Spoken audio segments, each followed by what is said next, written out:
ಶಿಕ್ಷಕರೆಲ್ಲ ಬಂದು ನನ್ನ ಪಕ್ಕದಲ್ಲಿ ನಿಂತಿದ್ದಾರೆ, ನಾನು ಮಾತ್ರ ಕೂತೇ ಮಾತಾಡಿದ್ದೆ. ಆದರೆ ಮತ್ತೊಂದು ಕಾರ್ಯಕ್ರಮಕ್ಕೆ ಹೋದಾಗ ಅಲ್ಲಿ ಕ್ಷಮೆ ಕೇಳಿ ಬಂದಿದ್ದೆ. ಯಾಕೆ ಅಂದರೆ ಶಿಕ್ಷಕರನ್ನು, ಸಮಾಜಕ್ಕೆ ಸೇವೆ ಮಾಡುವವರನ್ನು ಗೌರವಿಸಬೇಕಾದ್ದು ಕೇವಲ ನಿಮ್ಮ ಕರ್ತವ್ಯ ಅಲ್ಲ, ನನ್ನ ಕರ್ತವ್ಯ ಕೂಡ. ಮತ್ತು ನಿಮ್ಗೆ ಗೊತ್ತಿರಲಿ, ನಾವೆಲ್ಲ ಇಷ್ಟು ಮಾತಾಡ್ತೇವಲ್ಲ, ನಮ್ಮತ್ತು ಸಾಮಾಜಿಕ ಜಾಲತಾಣಗಳಲ್ಲಿ ಕಾಣ್ತಾರೆ, ಜನ ಕೈ ಮುಗಿತಾರೆ, ನಮಸ್ಕಾರ ಹೇಳ್ತಾರೆ, ಸನ್ಮಾನ ಮಾಡ್ತಾರೆ, ಉಡುಗೊರೆ ಕೊಡ್ತಾರೆ, ಗೌರವಿಸ್ತಾರೆ. ಆದರೆ ಅದು ಸಾಧ್ಯವಾದದ್ದು ಕೇವಲ ನಮ್ಮಿಂದಲ್ಲ, ನಮ್ಮ ಮಾತುಗಳನ್ನು ಪ್ರೋತ್ಸಾಹಿಸಿದ ನಿಮ್ಮಿಂದ ನಾವು ದೊಡ್ಡವರಾಗೋದು ಸಮಾಜದಲ್ಲಿ. ನಮ್ಗೆ ಗೊತ್ತಿದೆ ಅದು. ಹಾಗಾಗಿ ನಾವು ಅಹಂಕಾರಿಗಳಾಗಲಿಕ್ಕೆ ಏನಿಲ್ಲ, ನಾನು ಬಹಳ ದೊಡ್ಡ ಮನುಷ್ಯ ಅಂತ ದಂಭದರ್ಪ ತೋರಿಸುವುದಕ್ಕೇನಿಲ್ಲ. ಹಾಗಂತ ಎಲ್ಲರಿಗೂ ಆ ಸಾಮರ್ಥ್ಯ ಇದೆ, ಹೋಗುವ ದಾರಿಯನ್ನು ತೆರೆದುಕೊಳ್ಳಬೇಕಷ್ಟೆ. ನಾನು ಇವತ್ತು ಹೇಳಬೇಕಾದ ಕೊನೆಯ ಸಂಗತಿಗಳೆರಡು. ಬಂಧುಗಳೇ, ದಯವಿಟ್ಟು ನಿಮ್ಮಲ್ಲಿ ಕೈ ಮುಗಿದು ವಿನಂತಿ ಮಾಡೋದು ಏನು ಅಂತಂದರೆ, ಇಂತಹ ಕಾರ್ಯಕ್ರಮಗಳು ನಡೆದಾಗ ಜಾತಿ, ಮತ, ಸಂಪ್ರದಾಯ, ಅಂತಸ್ತು, ವಿದ್ಯೆ ಎಲ್ಲವನ್ನ ಬದಿಗೊತ್ತಿ ಅದಕ್ಕಾಗಿ ದುಡಿಯುವವರನ್ನು ಗೌರವಿಸುವುದಕ್ಕೆ ನಾವು ಪ್ರಯತ್ನ ಪಡೋಣ.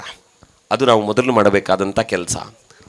ಇನ್ನೊಂದು ಏನು ಅಂದರೆ, ಇವತ್ತು ನಾನು ಕೇಳುವುದಿಲ್ಲ ನಿಮ್ಮ ಹತ್ರ, ಯಾರ ಹತ್ರ ಕೂಡ, ಎಷ್ಟು ಮಂದಿಯ ಮನೆಯಲ್ಲಿ ಭಾರತಾಂಬೆಯ ಫೋಟೋ ಉಂಟೋ ನನಗೆ ಗೊತ್ತಿಲ್ಲ.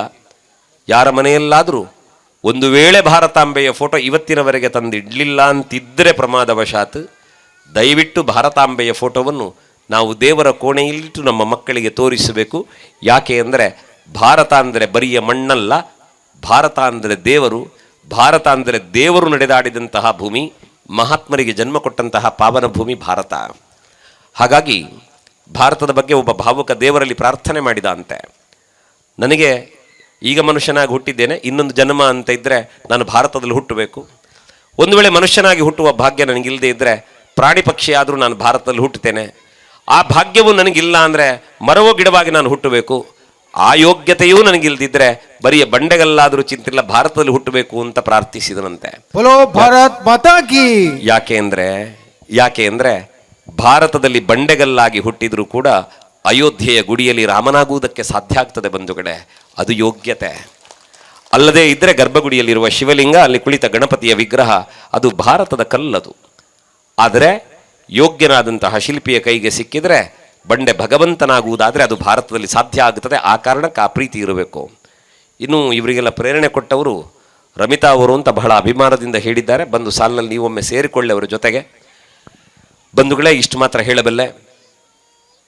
ನಾನು ಯಾರನ್ನು ವೈಯಕ್ತಿಕವಾಗಿ ನಾನು ಯಾರ ಬಗ್ಗೂ ಮಾತಾಡ್ತಿಲ್ಲ. ಯಾಕೆ ಅಂದರೆ ನಿಮಗೆ ಯೋಗ್ಯತೆ ಇಲ್ಲ, ನೀವು ಯೋಗ್ಯರಲ್ಲ, ನಾನೊಬ್ಬ ದೊಡ್ಡವನು ಅನ್ನುವ ಕಾರಣಕ್ಕಲ್ಲ.